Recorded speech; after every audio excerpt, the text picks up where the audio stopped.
Hello there, and welcome to the very last episode in this Philosophy 101 series. And today we're going to discuss ethics.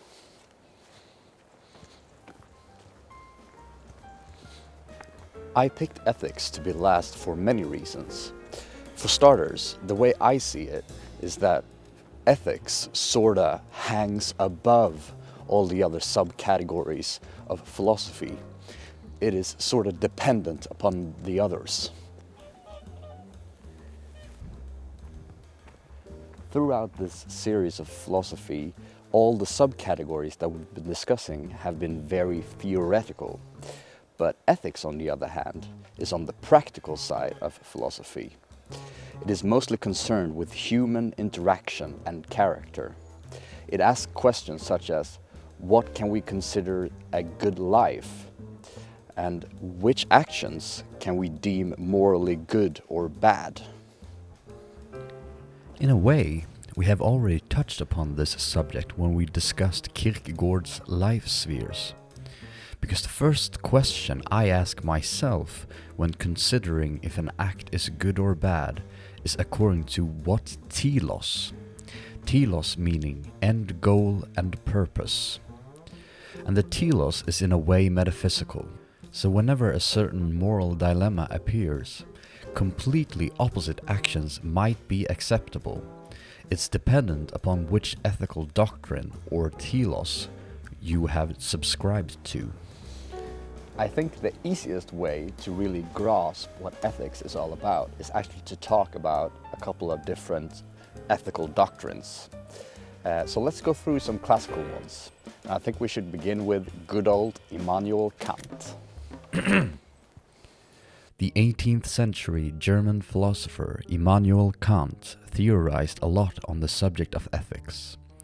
Kant is what is called a deontologist. Deont is Greek meaning obligation or duty. So deontology is only concerned with the actions themselves, not the consequences. An act is good or bad dependent upon the act. According to deontology, a certain type of action will always be considered wrong, no matter what the consequences. Immanuel Kant's famous deontological theory is called the categorical imperative.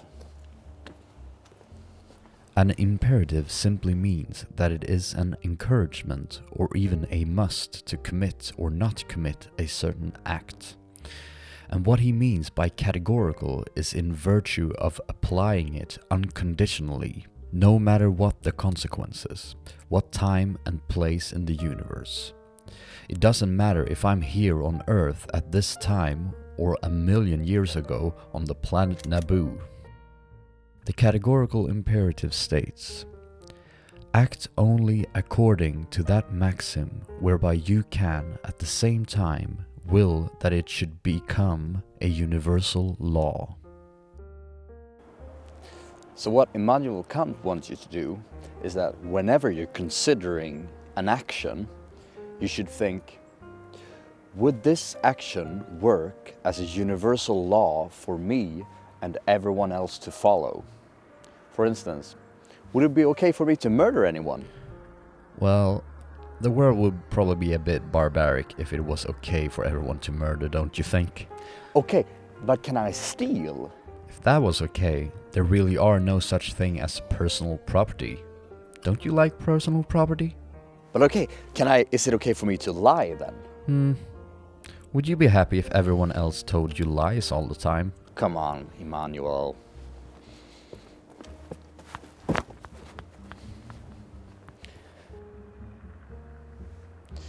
In many ways, the categorical imperative resembles the Christian golden rule. Treat others as you yourself wish to be treated. But the important thing with the categorical imperative is that if I deem an act to be a universal law, it is just that, universal, unchanging, and unconditional. If I say that lying is wrong, it doesn't matter what situations you're in. It will always be wrong.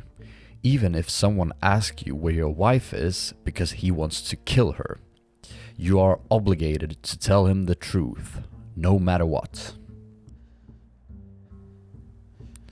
So at this point, I think most of you are thinking that deontology is nuts and impractical.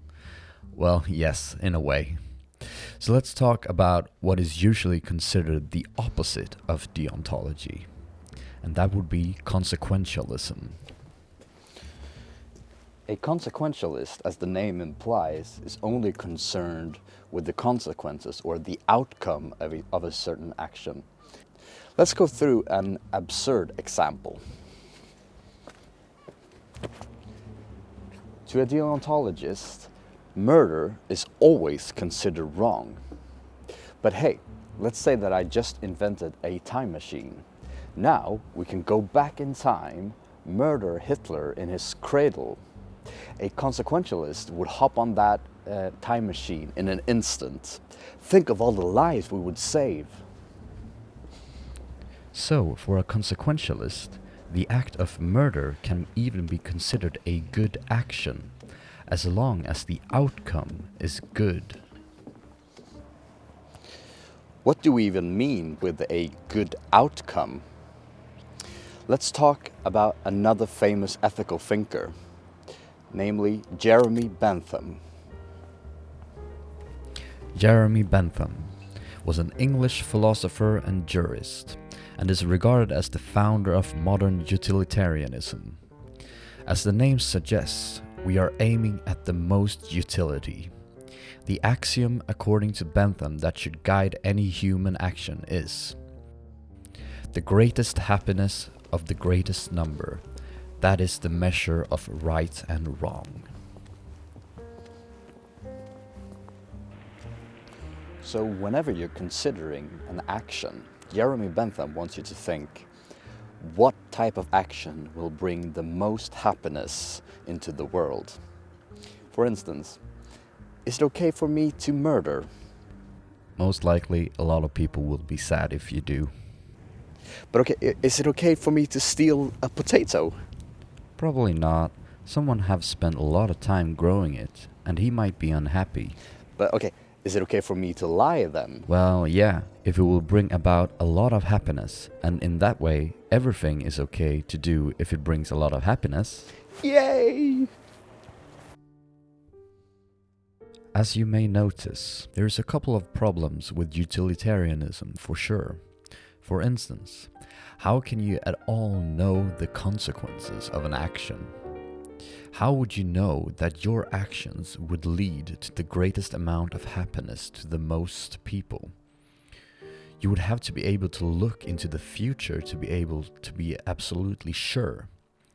The killing of Hitler in his cradle example looks pretty simple, but how would you know that not just someone else would take his place and be even worse? I don't know if that's possible though. Another big problem with consequentialism is that you can justify actions which would otherwise seem horrible as a means to an end.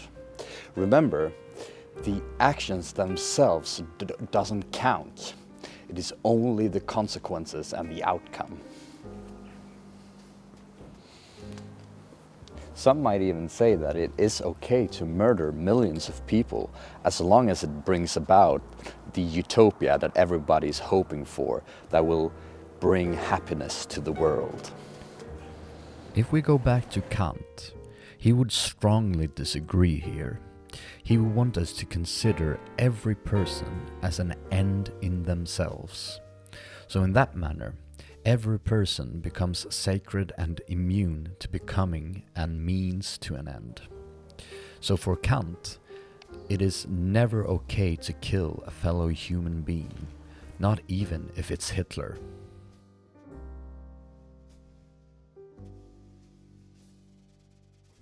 Another important thing about ethics is, who do we include in our ethical systems? Does it just include humans? But what about animals and plants? Can we include them as well? Who to include in an ethical doctrine is usually decided by a metaphysical proposition. The way Kant saw it was that for his system to work at all, every person subscribing to his categorical imperative has to be a rational, free-willing individual. And usually animals and plants is not considered free-willing individuals. So therefore they are not included in his ethical system. In the year 1975, the Australian philosopher Peter Singer released his book Animal Liberation. And with a utilitarian ground, he argues that animals experience suffering just as much as we do. And suffering is quite the opposite of happiness. So there is no reason for us not to include animals in our ethical doctrines. So no hamburger for you, sir. This is actually a plant-based burger. A big critique of Singer came from the British philosopher Sir Roger Scruton. To him, animal liberation contains little or no philosophical arguments. They derive their radical moral conclusions from a vacuous utilitarianism that counts the pain and pleasures of all living things as equally significant, and that ignores just about everything that has been said in our philosophical tradition about the real distinction between persons and animals.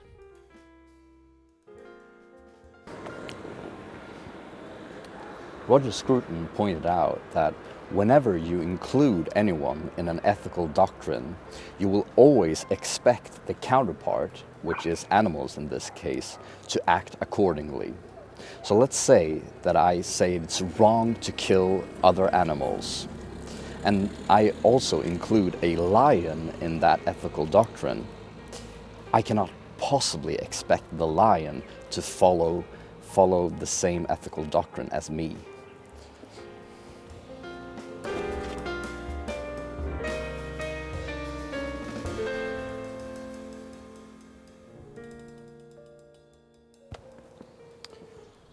As you may notice, both consequentialism and deontology can lead to some quite absurd conclusions.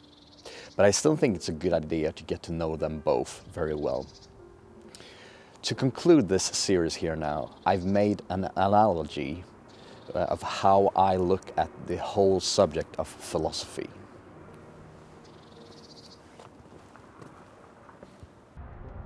Let's pick the Christian myth as a metaphysical structure for the analogy. The ground here is the metaphysical structure, or God himself.